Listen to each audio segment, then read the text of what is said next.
The victims of yesterday's terror attack in Huwara were today laid to rest. 22-year-old Hillel Yaniv and his 20-year-old brother Yagel Yaniv from Har Bracha were shot to death by a terrorist gunman as they were driving through the Palestinian town in Samaria.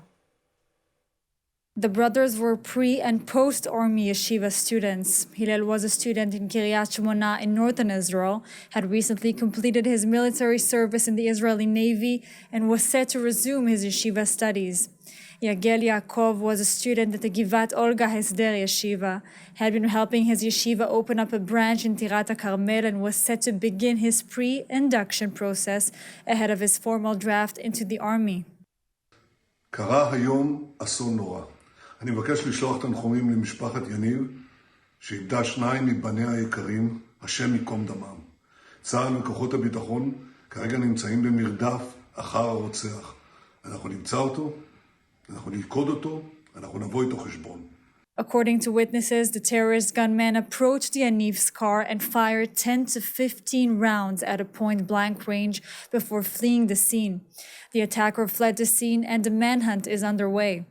Knesset member Dani Danon visited the scene and called for an increase in deterrence. 2 innocent Israelis were massacred in their car in the village of Huwara that we see behind us. Unfortunately, the terrorists continue to attack innocent Israelis. We will not be silent. We will do everything in our power to protect our citizens. We will make sure that Israelis will be able to live safely here in the land of Israel.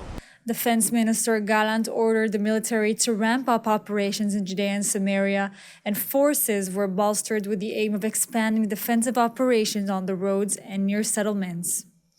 Huwara sits on Highway 60, and Israelis regularly travel through the town to reach Jewish settlements in northern Samaria.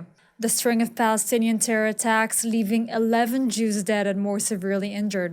Over 60 Palestinians have been killed since the beginning of the year, most of them while carrying out terror attacks or clashes with security forces.